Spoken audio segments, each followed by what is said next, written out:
함께 하려 하심이라. 아멘. 오늘은 열매 맺는 삶 다섯 번째 화평의 열매에 대해서 말씀 나누도록 하겠습니다. 화평하다는 말을 우리말로 하면은 화목하고 평안하다라는 말이죠. 성경에 우리가 잘 아는 히브리어로 이제 인사할 때도 샬롬 하죠. 이제 평안 뭐 이렇게 해서 평안하십니까? 평화로우십니까? 해서 뭐 샬롬. 헬라어로는 에이레네라고도 할 수 있습니다.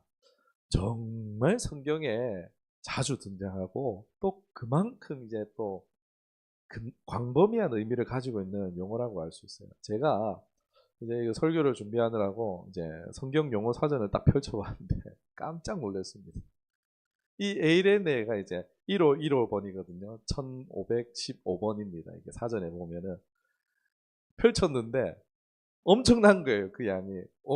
생각보다 너무 많아갖고 막 그 각주까지 다 읽어보고 하느라고 좀 애를 먹긴 했는데 되게 많아요. 제가 그 신구약의 그 용례를 그냥 짧게 요약해 드릴게요. 페이지가 몇 페이지가 되는데 이 에이레네의 용례, 샬롬의 용례를 보면은 건강 상태가 샬롬하다, 에이레네하다 뭐 이렇게도 쓰기도 하고 구원의 의미로도 쓰기도 하고요.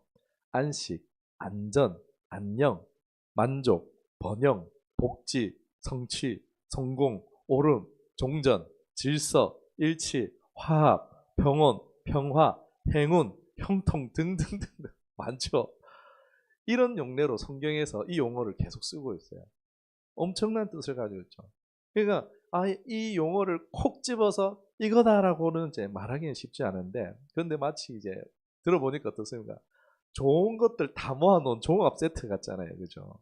이것이 샬롬 에이레네라고 할 수 있겠습니다.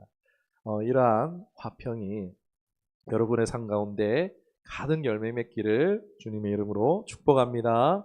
아멘. 그래도 이제 뜯어봐야겠죠. 이제 이 헬라어 화평을 한번 뜯어봤을 때 에이레네잖아요. 이 에이레네가 이제 원형을 보면은 에이로라는 원형이에요. 이 에이로라는 단어는요 동사인데 결합하다, 우리 결합하다 잘 알죠? 이제 엄마 아빠랑 결합하고 TV랑 결합하고 막 결합하다 합치다라는 뜻이잖아요. 그러니까 에이레네는요 원어가 이제 합치다라는 의미, 결합하다라는 의미를 가지고 있어요. 그러니까 우리가 이제 성령 안에서 이제 화평의 열매를 맺게 될 건데, 그러면은 이전의 상태는 어떤 상태에 있었다라는 것을 우리가 짐작할 수가 있죠. 분리되어져 있었다는 거죠. 부부끼리 결합 안 하고 있고 엄마 아빠랑 핸드폰 결합 안 하고 있었던 것처럼 막 그렇게 분리되어져 있었다는, 각각으로 있었다라는 상태를 말하고 있어요. 분리된 상태, 끊어진 상태, 단절된 상태였다라고 할 수 있고, 관계적으로 얘기했을 때는 원수되어진 상태에 있었다라고 말씀드릴 수 있을 것 같아요. 그러니까 우리가 이제 단절되어지고 원수되어져 있는 그런 상태 가운데 있다라고 하는데, 사실 우리의 삶을 되돌아보면 어떻습니까? 가족과 원수가 되는 경우가 있죠. 부모와 자식이 원수되는 경우도 있고, 형제끼리 또는 자매끼리도 원수되는 경우도 있고, 또는 뭐 친인척 혈연 관계에서 이런 끊어짐들을 우리가 경험할 수도 있고, 친구나 동료, 뭐 이웃 간의, 개인과 집단, 또 집단과 집단, 집단과 국가, 국가와 국가, 뭐 이런 나라와 민족끼리 이런 끊어짐을, 원수된 상태를 얼마든지 우리는 발견할 수가 있죠. 화평은 사실 이러한 끊어진 관계를 잇는 것이다, 이어주는 것이다 라고 말씀드릴 수 있을 것 같아요. 그런데 어떻게 하면 이것이 가능할 수 있을까요? 세상에 이제 세상의 말로는 평화라고도 또 하죠. 평화라는 단어를 많이 쓰니까 세상에서 이것을 이루기 위해서는 크게 세 가지가 필요하다고 합니다. 첫 번째는 정의가 필요하고, 두 번째는 경쟁력, 돈이 필요하고, 세 번째는 뭘까요? 이제 치안, 그러니까 국가로 얘기하면은 법, 경쟁력, 그리고 군사력이 된다라고 할 수 있겠죠. 이게 세 개가 있어야지 이 세상에는 평화가 지켜져라고 말하죠. 그러니까 그렇잖아요. 이제 법이나 치안이나 군사력, 이것을 통솔할 수 있는 뭐 경찰이나 군사가 있어야지, 또 그리고 그 모든 것을 충분히 운용할 수 있는 돈이 있어야지, 국가 간의 평화 협정을 맺으려고 해도 어떻습니까? 경제적 유익이 있어야지 동맹을 맺고 체결하잖아요. 평화 협정을 맺기도 하고 그렇잖아요. 군사력이 얼추 비슷해야지 이제 시비가 안 걸리잖아요. 지금 어떻습니까? 전쟁이 일어나고 있잖아요. 자기 나라가 강하다 생각하고 약한 나라를 막 공격하고 죽이고 빼앗는 일들이 일어나고 있잖아요. 그러니까 세상이 볼 때는 이 평화라는 것이 크게 이 세 가지가 있어야지 가능하다라고 보지만은 그 뭐 우리가 사실 이제 대한민국도 어떻습니까? 휴전 협정에 있는 거죠. 지금 평화 협정과 어떻게 보면 휴전 중입니다. 전쟁을 쉬고 있는 상태예요. 참 이게 참 감사한 것 같아요. 어떻게 보면 일시적인 평화라고 할 수도 있지만 그렇잖아요. 전쟁 중이었으면은 오늘 내가 살아있는 것만으로도 감사할 수 있을 텐데 그런데 우리는 너무 많은 것들을 지금 누리고 있잖아요. 일시적인 평화랄지라도. 참 이것을 우리가 맛보고 있으면서도 참 감사치 못하는 것이 아쉬운 것 같은데 참 그래도 이 평화라는 것이 우리에게 얼마나 큰 유익을 주는지 정말 이 나라의 민족을 통치하시고 다스리는 하나님께서 주신 은혜 가운데 우리가 살아가고 있는 줄 믿습니다. 그런데 이 세상의 평화는요 언제든지 파기될 수 있죠. 종이짝 쉽게 칙 하고 찢어지는 것처럼 찢어질 수 있는 게 사실 세상의 화평이라고 할 수 있겠습니다. 뭐 이해관계가 원만하지 않으면 또는 이제 수지 타산이 맞지 않거나 뭐 불공평할 때에 이러한 것은 쉽게 깨집니다. 즉 세상 이 나라에서 이 땅에 세상 나라에 참된 평화라는 것은 사실 있을 수가 없겠죠. 사실 인류는요 이 에이레네를 너무나 사모해요. 우리 인사말도 그렇잖아요. 샬롬, 에이레네. 우리는 안녕하세요. 안녕이라는 게 상대방의 평안을 묻고 평안하기를 기원하는 인사잖아요. 그러니까 우리는 그런데 그것을 사모하지만 사실 진정으로 이 평화를 누려본 적이 없다라는 것입니다. 그러한 우리 삶 가운데 하나님께서 평화를 주시는 줄 믿습니다. 네. 사실 이 평화, 화평이라는 것은요, 우리에게 출발하는 것이 아닙니다. 이사야 45장 7절의 말씀을 제가 읽어드릴게요. 잘 들어보세요. 하나님이 말씀하세요. 나는 빛도 짓고 어둠도 창조하며 나는 평안을 짓고 환란도 창조하니 나는 여호와라 이 모든 일을 행하는 자니라 하였노라. 무슨 얘기 하십니까? 평안을 하나님께서 만드신대요. 환란을 만드시기도 하지만 하나님께서 평안을 짓는다라고 했습니다. 이 얘기는요. 화평이 어디서 출발하는 것입니까? 하나님께로부터 화평이 출발되어지는 것인 줄 믿습니다. 사람의 어떠함에 내 인생이 어떻게 하면 화평이 올까? 어떻게 하면 내 삶의 평화와 평안이 주어질 수 있을까? 라고 했을 때 답은 분명하게 이사야 45장 7절에 말씀하고 있어요. 그 출발은 오직 하나님께 있다라는 것입니다. 그러니까 이 땅에서의 평화, 화평은요. 사실 모방에 불과하다는 거예요. 흉내내기에 불과하다는 거예요. 근데 그것만으로도 좋은 거예요. 우리는. 그것만으로도. 지금 이 땅에 지금 우리 대한민국에 전쟁이 없는 그 상태만으로도 너무 좋잖아요. 내가 즐거워하는 소소하지 뭐 확실한 행복들을 우리가 누릴 수 있는 것도 하나님이 이 땅 가운데에 보호하사. 우리나라 찬양이란다. 국가에도 있잖아요. 하나님이 보호하사.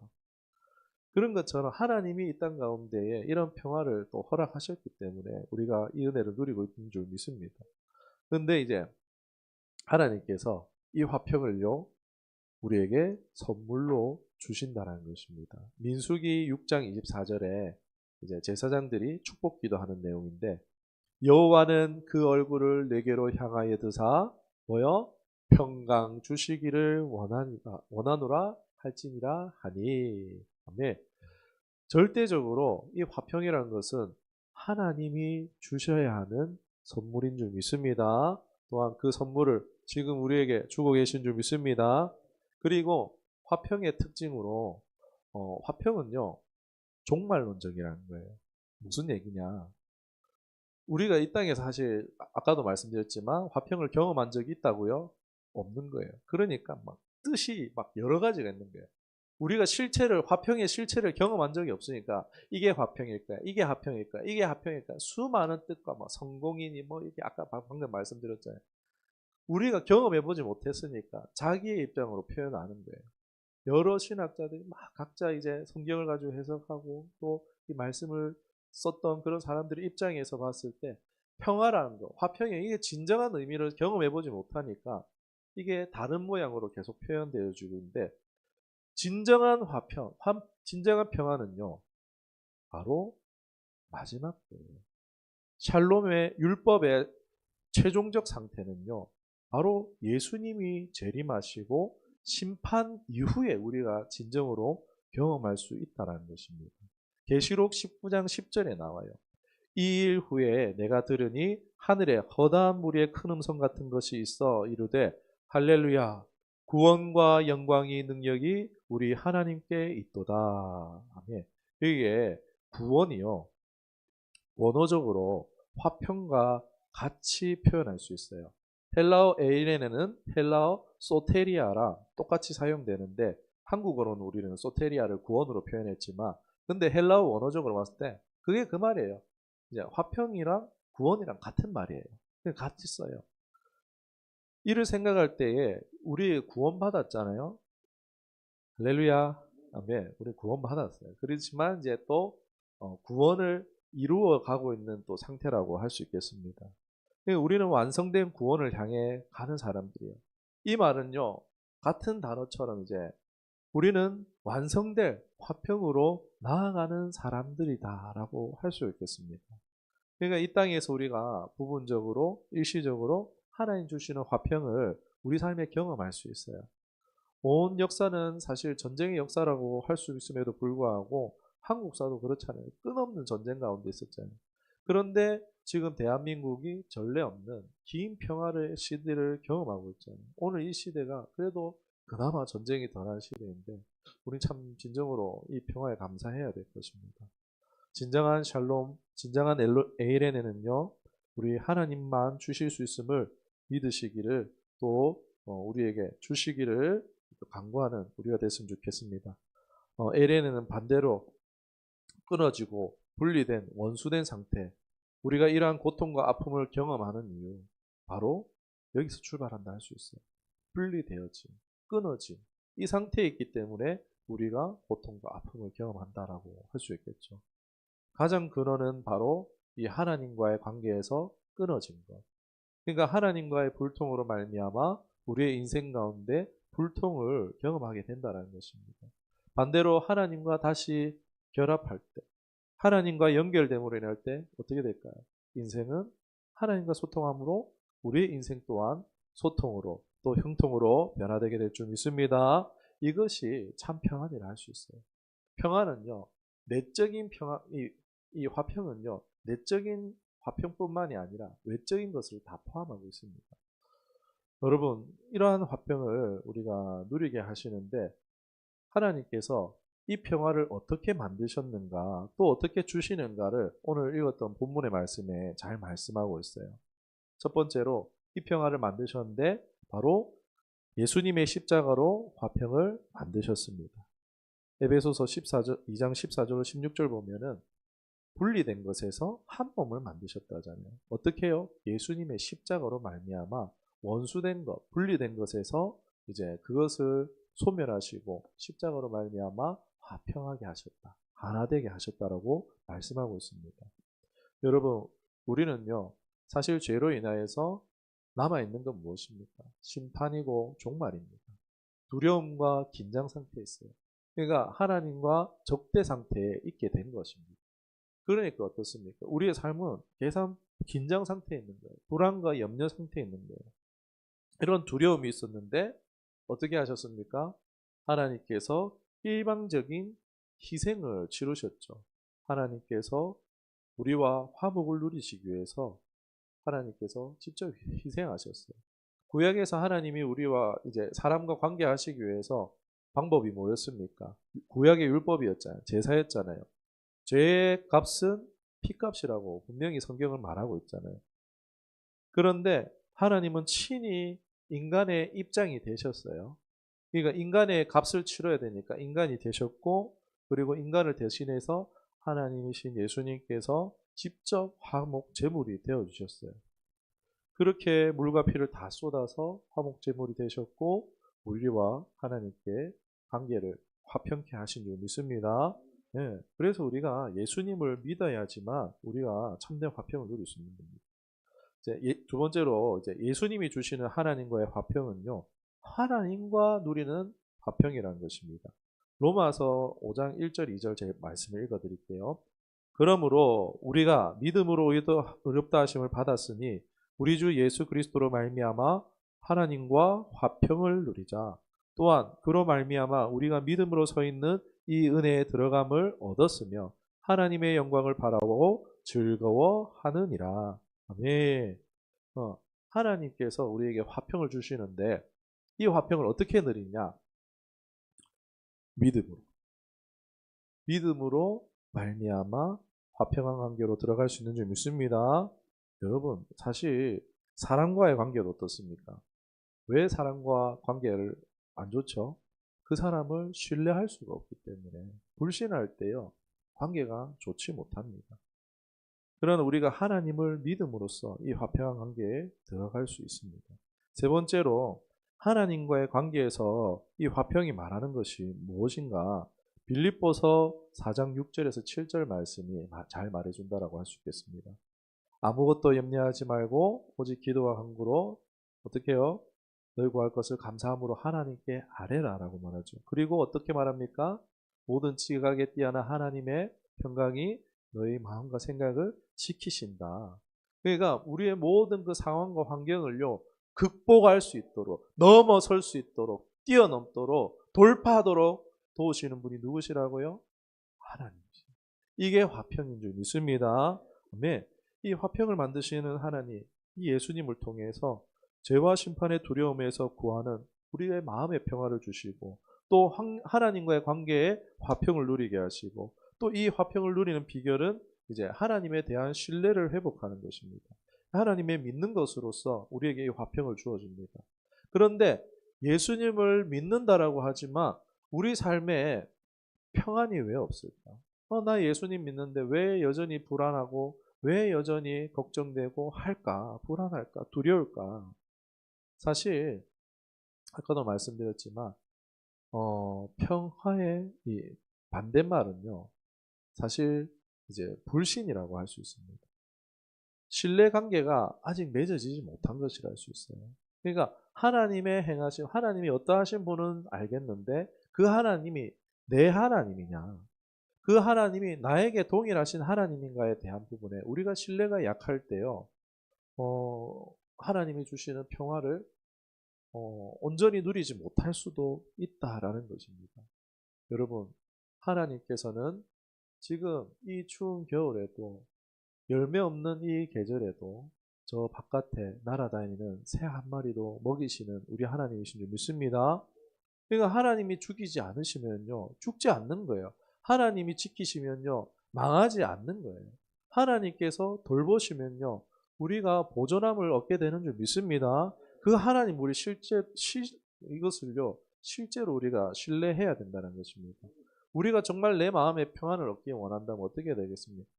정말 하나님은 저 풀 한 포기 꽃 하나, 하나님께서는 저 작은 미물 하나까지 돌보시는 하나님. 그 하나님이 벌레조차도, 작은 꽃조차도 돌보시는데 나를 돌보지 않겠어? 하나님의 형상인 나를 돌보지 않겠어? 이러한 하나님의 이 주권을요, 철저히 신뢰해야 하는 것입니다. 여러분, 평안이 없는 건요, 내 삶의 주권을 하나님께 아직 인계하지 못했다는 것을 말합니다. 그러나 내 삶의 주권을 하나님께 온전히 인계할 때에, 이것이 믿어지게 될 때에 우리에게 진정한 평화가 경험되어지는 것입니다. 본문에 말씀하고 있잖아요. 믿음으로 의롭게 되었고 평화를 누리게 되었다라고 말씀하고 있잖아요. 마지막으로 화평을 우리를 경험하게 하실 뿐만이 아니라, 누리는 자가 될 뿐만이 아니라 화평을 화평케 하는 자로 부르신 줄 믿습니다. 네, 마지막 이제 17절, 18절을 보면요, 뭐라고 말씀하고 있습니까? 말씀에 그 안에 안에서 건물마다 서로 연결되어지고 주 안에서 성전이 되어가고 너희도 성령 안에서 하나님 거하실 초소가 되기 위하여 그리스도 예수 안에서 함께 지어져 가느니라. 네, 하나님께서 우리로 화평케 하는 자로 부르십니다. 로마서 12장 8절에 할 수 있거든 너희로서는 모든 사람과 더불어 화목하라. 골로새서 3장 15절에 그리스도의 평강이 너희 마음을 주장하게 하라. 너희는 평강을 위하여 한 몸으로 부르심을 받았나니 너희는 또한 감사하는 자가 되라. 예. 하나님은요, 우리에게 화평을 주셨지만 이 화평을 또 만들어가는 자들로 부르신다는 것입니다. 그런데 이것을 어디서부터 시작해야 되는가? 주 안에서 성전이 되어가고, 여러분, 오늘날 교회는 이 건물이 아니에요. 오늘날 교회는 무엇입니까? 바로 주님의 이름으로 모여진 이 공동체가 주님의 몸된 교회인 줄 믿습니다. 주님의 몸된 성전인 줄 믿습니다. 공동체에 속한 바로 내가 성전이라는 것입니다. 그러니까 궁극적으로 이 화평의 열매는요, 어디서 나타날까요? 바로 교회를 통해서, 공동체를 통해서 그 열매가 보여지게 된다는 것입니다. 여러분, 우리 처음 교회 공동체가 건물 말고 우리 공동체가 정말 하나님 보시기에 아름답고 건강한 공동체가 되기를 간절히 소망합니다.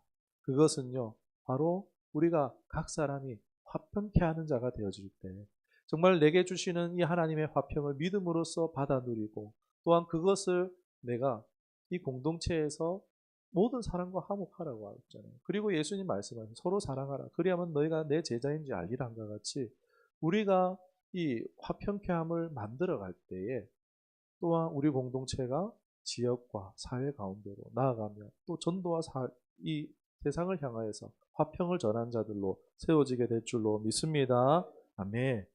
네, 우리 모두가 이러한 화평의 열매가 가득한 삶이 되시기를 주님의 이름 축원합니다.